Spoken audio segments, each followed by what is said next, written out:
Welcome back to I Accidentally Married a Filipina. I have about 3 weeks before my plane takes off for the Philippines. 2 years ago, it was really easy. Book the ticket, bring your passport, and jump on the plane for 25 hours. Now, not so much. In addition to the previous aforementioned, you need a negative virus test taken within 72 hours of departure. You need your health department certificate with your initial shot and your booster documented, and then within 48 hours of your departure, you may not leave the United States without going onto the Philippines government website and registering with their health department and getting a screenshot of a QR code that must be presented wherever asked. I watched a YouTube channel devoted to travel updates from the U.S. to the Philippines, and it seemed things were changing daily. I stayed up on it and wanted to be ready for what may be my one and only shot to fly the friendly skies. So once again, I pack early and I go to the bank to withdraw only crisp, new $100 bills, because according to YouTube, the money changers will not accept even the smallest flaw in foreign currency. I had already paid for my flight approximately $2,100 and my hotel accommodations about $800. So I withdrew an extra $3,000 to have in case anything came up. And according to Lillette, many places in the Philippines do not accept credit cards. As I told you 2 years ago, getting a taxi was the number one way to get scammed, so I sent Lillette some money via Western Union to hire a driver who was a family friend to pick us up at the airport, and I headed to my own Tulsa International Airport. Finally, it's already March. Again, I have to get ready the room where he sleep. I had already an air conditioner, a fan, a new blanket, bed sheet, pillows, towels, and make sure no dust or cockroaches. Cleaning the kitchen and bathroom, but still no water heater. I'm sure he will be cold to shower. No coffee maker too. I bought him a sleeper too so he can use it inside the house. The day he traveled, I bought also pancit, beef, chicken, eggs and vegetables. And his request, a Philippines beer. He wants to try the local beer. I also worried he might not like when I cook his food. I'm not a good chef. I will try my very best. He's here in my house so he need to adjust. But I feel difficult looking for taxi cab to take me to the airport. It's nighttime. I'm scared because some taxi driver charging more and scammer or will take advantage of small woman traveling alone. My kuya can't take me to the airport. Until my sister recommend her friend that has a car and is a driver to take me into airport. Everything are ready. When I told my family that Rob is coming this month, my mom was happy. She's the first one who is happy and excited, same with my nephews and niece. My sister's still scared he is going to kill all of us and run back to the U.S. The time has come. I have nervously checked and rechecked my bags and have my traveling documents firmly in my grasp. I wake my daughter to take me to the airport for my early morning flight. The airlines recommend being 4 hours early for any international flights. As we pull into Tulsa International Airport and stop to unload outside the Delta Airlines desk, my daughter snatches my phone out of my hand and says she is setting my phone so she can track my movements because she had a dream last night that Lillette drugged me and harvested my organs. A little extreme, but if it puts your mind at ease, okay. We say our goodbyes, and I can tell she is worried, but I'm more nervous because of the pandemic situation and the international travel. I go to the desk to check in, and I have a backpack with in-flight needs and my laptop as well, as I carry on suitcase with all of my clothing and toiletries, etc. I also brought a checked bag full of American chocolates, candies, t-shirts, and cookies for the family. I understand that it is rude in their culture to show up to their house and not have any gifts. The desk checked my bags and all of my paperwork, including my QR code. The attendant warned me that I would not be allowed entry into any country without that Philippines QR code, so I guarded it with my life. On to the security checkpoint, and that was more or less the same, except that you had to pull down your mask for them to match your face to your passport photo. I gathered my belongings and put my shoes back on and went to my favorite bagel sandwich kiosk and ate my breakfast, as I had 2 hours to kill, because it never takes very long at my airport if you have your life in order. I pop onto the airport Wi-Fi and video call Lilette. She is preparing for bed and says everything is in order for my arrival, and she will be waiting behind the guardrails outside the international terminal with the rest of the crowd. I saw on YouTube that due to virus concerns, you cannot enter the airport or even cross the road unless you have a ticket. Outside the airport, you will cross 3 lanes. Then, before the parking area, there is like a big pen that keeps all non-travelers from crossing the road, and there are heavily armed guards there to make sure you follow the pandemic rules. I go to my gate, charge my phone, and look at my social media and assure my daughter I still have my organs, and finally start boarding my first plane to Houston, Texas. As I board the plane for Houston, I realize there are not too many people on this plane. This is a hub for trips to Houston, so at any other time this plane would be standing room only, but today it is not even half full. Delta's economy seats are not bad. They are pretty comfortable for the short 2-hour flight. As I exit the plane, we are a little behind schedule, so I have just enough time to use the restroom and make my gate. I did, however, notice that the usually super busy Houston airport was not busy at all. As I told you, I've never flown internationally, so I was a little taken aback when I saw how gigantic the interior of this plane was.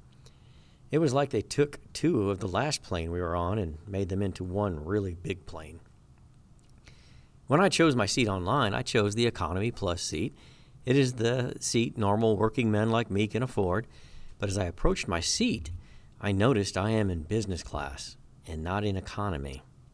I can only assume due to the plane being 1/4 of the way full, and they were spreading us out for virus restrictions and to balance the plane for a smooth ride. Anyway, this was the first time for me to sit in such a royal seat, something like I would imagine the King of England would sit in for his flight. It was very wide, very plush, leather-looking recliner. They even had real headphones, a TV, pillow, blanket, and slippers for your traveling enjoyment. Best of all, I had the whole row to myself for the 14-plus hour haul to Narita, Japan. For these international flights, Delta has partnered with Japan Airlines, so your flight attendants were all Japanese women who were very friendly and very helpful.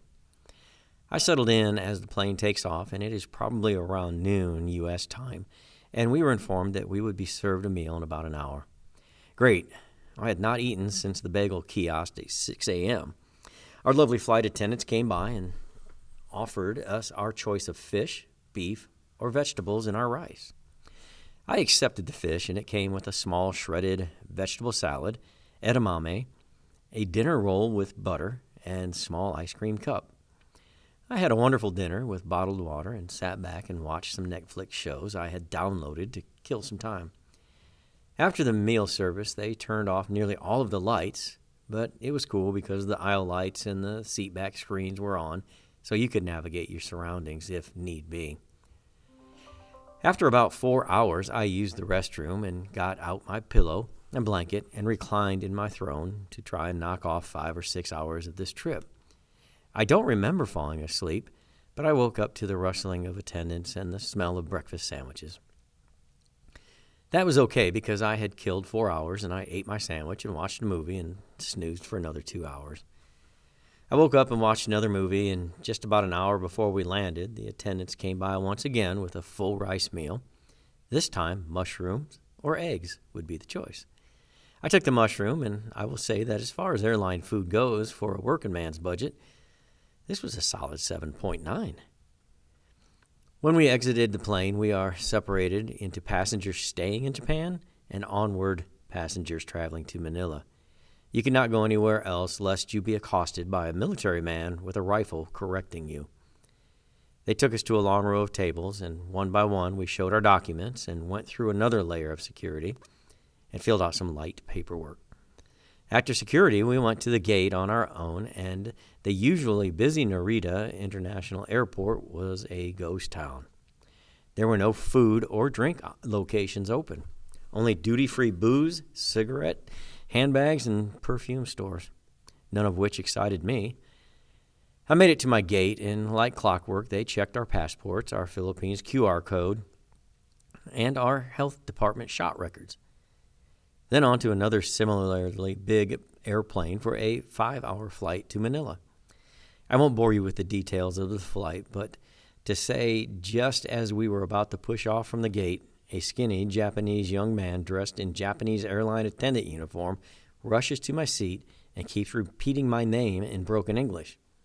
I respond in the affirmative, and he requests to look at my health department certificate again. As I'm digging it out, I ask if there is a problem because this is literally the 4th time I've shown it in the Narita airport. He just keeps repeating my name, takes a picture of my health certificate, and rushes off the plane. Crisis avoided. The flight was uneventful and the food was good, as was the service. When we exit the plane in Manila, we immediately must show our health department certificate, and then we are taken to a row of tables manned by Philippines Army men. They ask us for our health department certificate and push us on to customs, where we show our passport, our health department certificate, and our negative 48-hour test, and then we are released to pick up our checked baggage. Guess what? The all-important Philippines government QR code was not checked, not even once. I'm getting super nervous at this point because the unthinkable is about to catch me off guard. After landing in Manila and making my way through immigration, I find my way to the baggage claim and patiently wait for my one checked bag full of America's sweets and trinkets designated for Lilette's family. I grab my bags and head towards the restroom to freshen up and take off my winter traveling clothes to change into a short-sleeve shirt, as it is 11 p.m. and still about 93 degrees in Manila. I walk out of the restroom and head towards the one exit door that you're allowed to use, and as the giant sliding type doors open, there is a sea of Filipinos 20 yards across the street behind a short fence. Between me and the crowd is 3 lanes of street and armed guards keeping the Filipinas from rushing the road to see their foreigner with their entire family in tow. Everyone is wearing a mask. It is mandatory, and I have my contacts in, and I really can't discern one Filipina from the other. There had to be 150 people across the road, and they were all dressed in the same shorts, t-shirt, and sandals. They all had long black hair and brown faces covered in a mask, and I don't see Lilette anywhere. I have to be in the right place. It has got to be easy to pick me out of the crowd, as I'm the only white guy standing there looking lost. So I carefully start looking at one end of the fence and slowly scan to the other end. Every single black-haired short Filipina looks like it could be her, but none of the crowd reacts to me. I see other foreigners walk across the street into the waiting arms of their Filipina, and they don't seem to be having any trouble recognizing each other. So I walk towards the other end and just stand there in hopes that she has just arrived late and can't find me yet. 5 minutes in that location, and nobody stirs. So I walk back to the middle by the exit door, as that is where someone would naturally think to look for their passenger.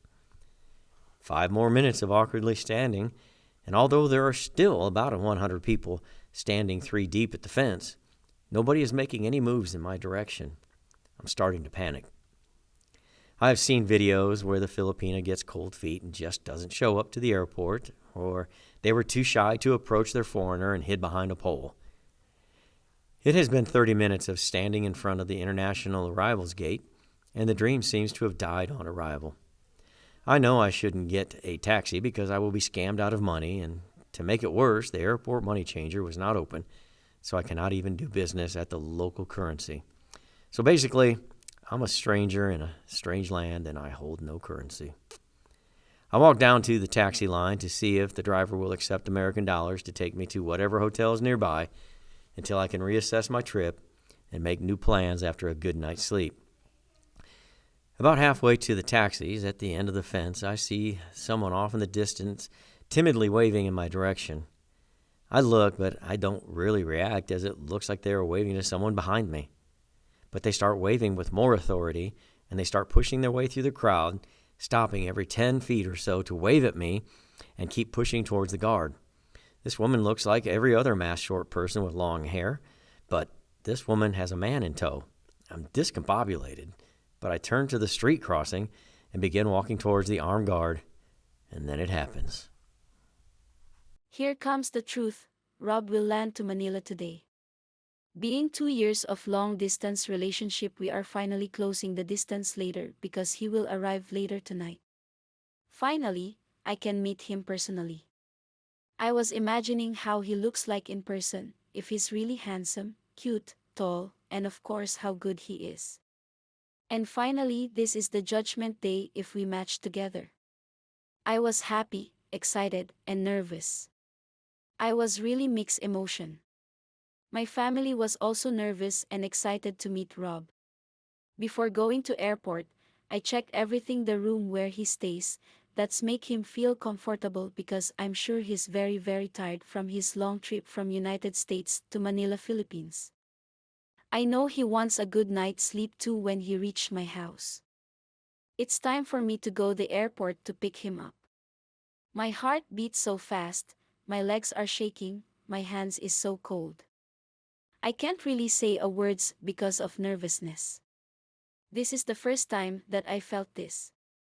I can't really control my feelings. When I arrived at the airport and stepped down, I started looking for Rob. I find difficulty looking for Rob. There was too many foreigners in the arrival area coming inside and outside, some are standing and walking.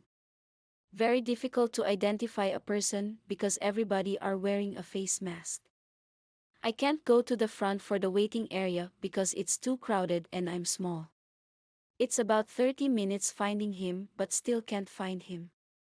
Where he is? Why I can't find him?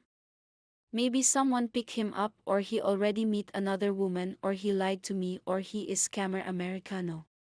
Bad Americano, he is. When I got a chance to go the front, I saw a man standing alone wearing his mask between bay 8 and 9. I remember his bag, it's color blue. I was thinking it's Rob. Before I waved, I breathed deeply because here it is, I can be with him. When I waved my hands, he walked faster and hugged me. I felt so nervous and happy that finally after talking online because of pandemic I meet him personally and I'm not going to use my phone to call him. I can talk to him now unlimitedly because we are together now. Seeing Lilette across the road at the airport was an overwhelming feel of relief that she was there and a feeling of, now I will really have to see if these feelings of love are real or if they are a figment of the internet. I begin walking quickly to her once I'm sure it is her, and her little legs get up to speed as she brushes by the armed security guard who tries to stop her, but she points aggressively in my direction and he lets her pass. She runs to me as if she is powered by love and an idea that if she could hug me, I am hers forever. We awkwardly hug right there in the middle of the street. Understand, we have never touched each other before. We have no idea if her arms are going high and mine are going low or some other combination. We both are not public display of affection type people, but we waited so long for this moment that it felt like I fell down into a giant pillow made of cute puppies. It was an unbelievable feeling to have this moment after so long and to test the chemistry between us. I could tell she felt the same way, but I also saw some embarrassment in her eyes as she is very conservative and hugging a white Americano at the airport in front of 200 people was not on her traditional Filipina list of good behavior. So I grab her hand and walk towards the dimly lit parking lot following our driver. And as we got away from the mass of spectators, I pull her mask down, put my hands on her cheek, and kiss her quickly on the lips. She was a little taken aback, but seemed happy that I got that out of the way. The driver loaded my bags and opened our door, and we sat very closely together in the back seat, as if I let go of her hand, I would wake back up in the United States from another dream of meeting the object of my desire. Things were a little different in person, and I broached the subject by asking if she thought I was the same in person. She said that I was more guapo in person and tall. I am 5'8", so relatively speaking, I am tall. I followed that up with, she too is different in person. I declared, you are not 4 feet 11 inches tall. You are shorter. She protested, but I continued with, and you're brown. She said phones in the Philippines automatically come with a filter to make you look white because that is a prized quality there. Not to me. I liked that she was petite and brown. I also liked that she was much more shy and soft-spoken in person. Honestly, from the video chats to in person so far have exceeded my expectations. We make awkward small talk as we travel back through Manila. Even at midnight, the traffic is horrendous, but looking at a major metropolis in a new city at night is equally intriguing to me. I asked the driver to find me an ATM so I can get some local currency for any stops we make on the way until I can get to the money changer tomorrow. We get back on the road, and although it is only about a 30-mile drive to her house, we settle in for a 2-hour ride because of the aforementioned traffic. We continue our small talk, and Lilette is so nervous she has forgot some of her English, so I have to listen carefully. About an hour into the ride, the adrenaline starts to wear off, and I am bushed from the 25 hours of traveling and waiting. And right now in America, it's 11 a.m. and not 1 a.m. in the morning as it is here. I guess I will get to see if jet lag is a real thing. And I tell her she too is coming down from the excitement as she leans her head on my shoulder and begins to nod off. This makes me feel calm and happy because I feel as though she is happy and trusts me enough to drop her guard. I am too enthralled in watching Manila pass through the windshield to worry about Lilette sleeping versus making more awkward small talk. So I continue taking in the sights, but as we get closer to her barangay, there's a definite changing of scenery, and I hope that I am prepared for what I am about to see. It's time for me to go to the airport to pick him up. My heart beats so fast, my legs are shaking, my hands is so cold. I can't really say a words because of nervousness. This is the first time that I felt this. I can't really control my feelings. When I arrived at the airport and stepped down, I started looking for Rob. I find difficulty looking for Rob. There was too many foreigners in the arrival area coming inside and outside, some are standing and some are walking. Very difficult to identify a person because everybody are wearing a face mask. I can't go to the front for the waiting area because it's too crowded and I'm small. It's about 30 minutes searching him from across the street, but still can't find him. Where he is? Why I can't find him? Maybe someone picked him up or he already met another woman or he lied to me or he is scammer Americano. Bad Americano, he is. When I got a chance to go the front, I saw a man standing alone wearing his mask between bay 8 and 9. I remember his bag, it's color blue. I was thinking it's Rob. Before I waved, I breathed deeply because here it is, I can be with him. When I waved my hands, he walked faster and hugged me in street. Rob hugged me so close in a crowded area, but that time I don't care to anybody. I think that time I forgot the real Lilith. I became liberated woman for a while. I forgot being conservative Filipina Lilith. I feel I'm in the clouds of happiness. My heart was full of happiness. I'm speechless seeing him. I thought it's an imagination. So, I hold his hands again to make sure he's not disappear or melt like an ice cream. But no, it's true, he does not disappear nor melted. I don't know what to say, but I keep fighting my nervousness. I need to talk to him or say something. I remember, my first question to Rob is, how was your trip? He told me, I was so tired, it's a long trip, 24 hours just seeing you. And I said, and smiled, yes, it's true, just to meet your Filipina girl. I never forget he told me, I'm Mabeho now. I just said, well, that's okay. As we get inside the car, I still holds his hands just to be sure he's true not to be gone. I tried to kiss his hands also. I felt so nervous and happy that finally after talking online because of pandemic I meet him personally and I'm not going to use my phone to call him. I can talk to him now unlimitedly because we are together now. The further we get out of Manila proper, I notice that the big buildings and the clean sidewalks are changing to the opposite. There is less light on the roads, and the houses have turned into unfinished concrete boxes with tin roofs or old vinyl billboard tarps draped over the roof to keep out the rain. There seem to be more and more trash discarded on the side of the road and the sidewalk. I am not a fancy man by any means, but I was getting a little concerned. We take our final turn into her barangay, and we are stopped by an armed guard at a checkpoint, and he checked the driver's credentials and waved us on. As we pull up to Lilette's house, I notice what could be best described as mini brownstones like you would see in Philadelphia, all in a row, all connected for about 100 yards, about 15 feet wide, and again, all concrete block and tin roof. The street in her neighborhood looked pretty well clean, and most people had a lot of potted plants on either side of their stoop. Nothing was really wrong, it was just so different from my experiences, which intrigued me, because I'm always trying to get out of my routine and have a different experience wherever I go, and I'm about to get a big one. It is probably about 1 a.m., and her family is all asleep, so we were being quiet, and I used the CR to freshen up, and then called my daughter to tell her I was at Lilette's house and I still had my kidneys. We went up some very steep and narrow stairs to the upstairs. There are 2 bedrooms upstairs, each about 8 feet by 8 feet. Lilette says I will sleep in her room, and her mom, her sister, her nephew, and Lilette will all sleep in the other room. I protested because I hate to put anyone out.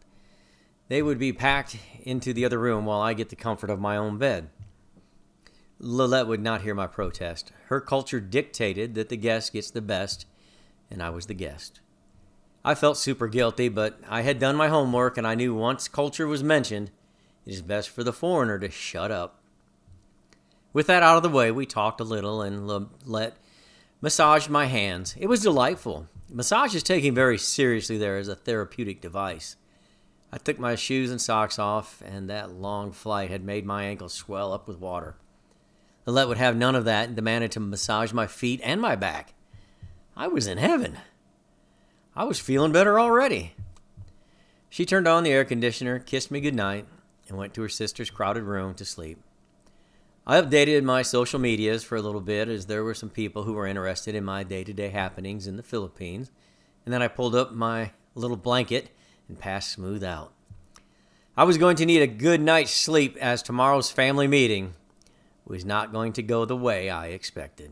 As we reached the house, my family was already asleep. Before he sleep, he cleaned up his body to be fresh and called his daughter just to inform he arrived safely. But I need to massage his back and foot because he was swelling, to make him relax while he's sleeping. But I'm not a professional massage therapist, but trying harder. While I massaged him, he is so white Americano. This is what I want, white Americano. White always catches in my eye. Guapo, I think. Before that, I asked him if he was hungry. He said no. I said, you need to take rest, I know you're tired. Just feel at home. If you need something, just let me know. I go to sleeping at another room, and before I close my eyes, I asked God, is this true? Maybe tomorrow, when I woke up, he's gone already.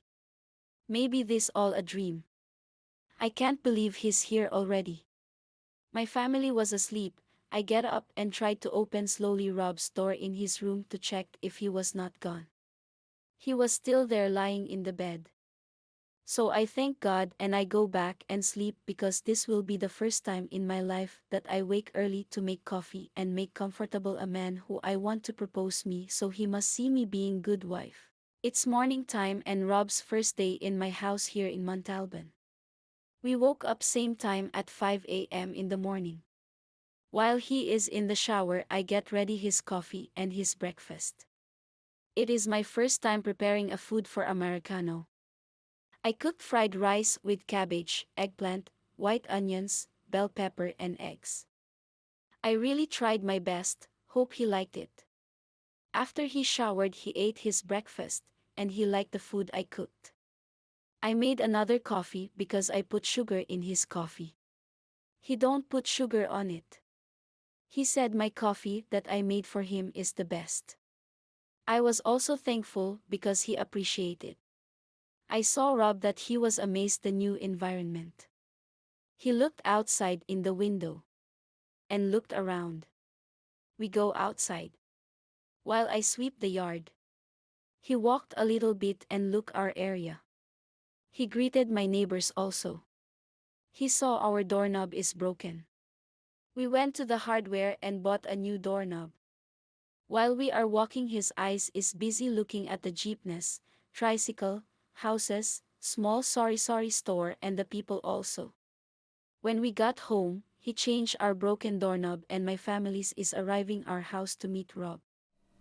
I got a few hours sleep after my big trip, but I'm still very much off kilter because even though it is early morning in the Philippines, I would be watching the evening news back home. Lilette takes me downstairs to the shower. Luckily, we had water pressure that day, so I took a shower. There is no water heater, and a quick lather and rinse is called for. The bathroom is right next to the kitchen and the living room. Really, it is just one tiny room, so whatever you do in the bathroom will echo throughout. Just a warning. I am very much out of my comfort zone, but happily so. I am over the moon so far with Lilette, and the minor inconveniences that I am navigating are just part of learning this new culture that I hope to be folded into. Lilette makes me some instant coffee and then fried rice for breakfast. Not your typical American fare, but I put a smile on my face because this really sweet and kind woman has gone out of her way to make me feel welcome, and that more than makes up for a cold shower and supper for breakfast. We went outside, and I took in the neighborhood sights and sounds. I'm not used to everyone there looking at me, pointing and commenting. I guess a white cano is not very common in this barangay. We went to the local hardware store as Lilette wanted me to replace a doorknob at their house. We walked there through the narrow streets of her area, and I got a very close-up look at everything. There were tricycles whizzing by and jeepneys left over from World War II picking up passengers every 20 yards. There appears to be no stop signs or stop lights, let alone any traffic laws, as everyone did just what they wanted, and every vehicle is constantly beeping their horn. It is a flurry of activity, but I did notice that every single person on these modes of transportation looked unhappy. It makes sense as they stuff themselves in like cattle and stop frequently to stuff more commuters in, and I actually can't wait to have this experience. Along the way, they have a lot of small stores attached to their houses where you can buy household staples and whatnots because the main market is too far away to go just to buy convenience items or rice if you run out. There are a lot of tiny restaurants and street vendors out selling all kinds of foods from fried rice to barbecued chicken intestines, chicken strips, or an almost ready to hatch duck egg soaked in vinegar and eaten whole, beak, feather, and all, called balut. It is blowing my mind, but this is why I'm here. I want to drink in all this culture to better communicate with and to better understand Lilette. The time is getting away from us, and we have to get back because her family is on their way to meet me. I hope they're going to be nice to me and take me at face value because I am seriously considering taking their sister away from them, and I don't think they're going to cooperate. It is time to meet Lilette's family. There are 12 of them, and they arrive all at once, and we all exchange pleasantries, and I am a duck out of water. They can all speak English at least a little to me, but then there's a full-blown family conversation in Tagalog, and I'm quite sure it's about me. But I've watched enough 90 Day Fiancé to just shut my mouth and smile and not rock the boat.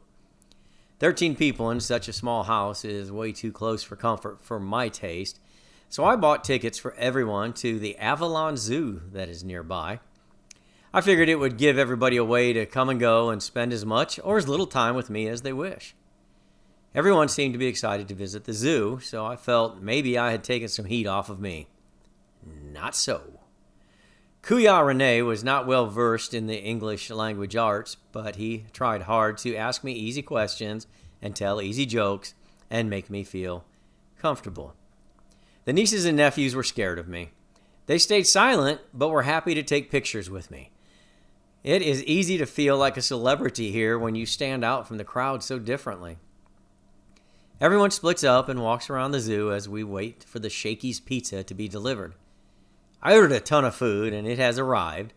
The sisters quickly jump into action and prepare the tables and plates and utensils and start the rice cooker. Rice? I think to myself.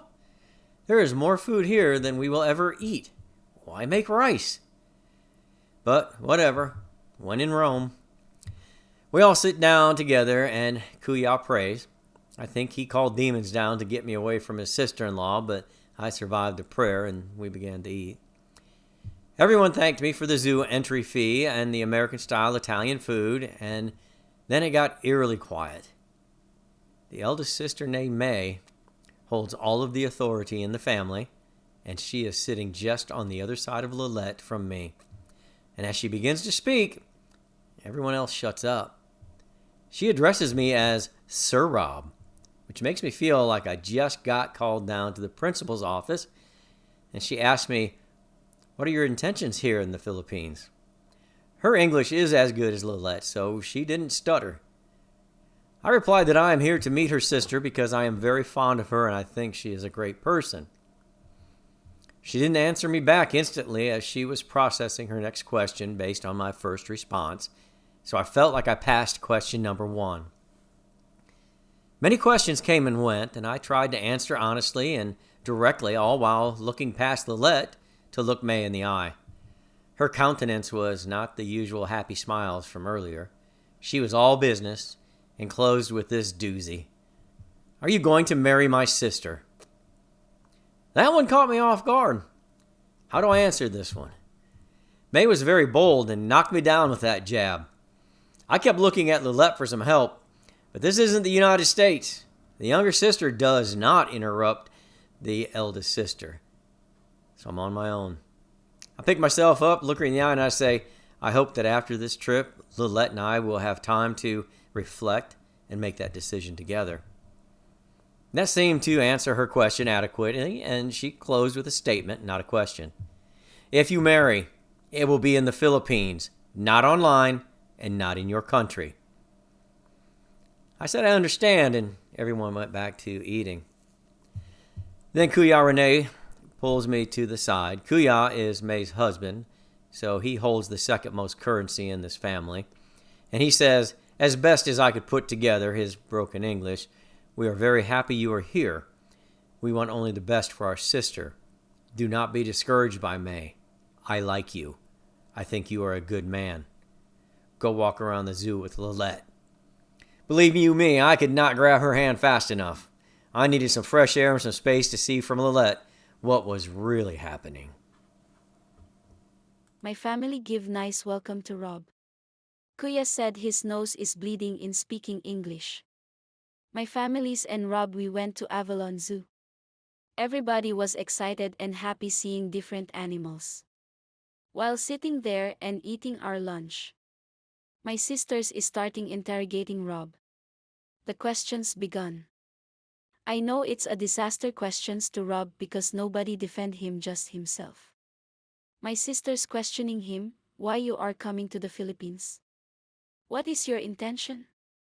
What job you have? Too much personal questions for him. And I never help him to answer the questions. I let him answered it.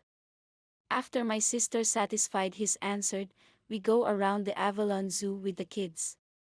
The kids are excited for Rob. We had time to talk together. We take so much of photos. After Avalon Zoo, Kuya took us a short road trip. We went by my school, I show him where I work every day. We go to Wawa also. Then we went home and my family talked to him again and still have some questions to Rob. It was great for everybody for meeting Rob. But I know Rob is feeling nervous even he's not telling me but I feel it.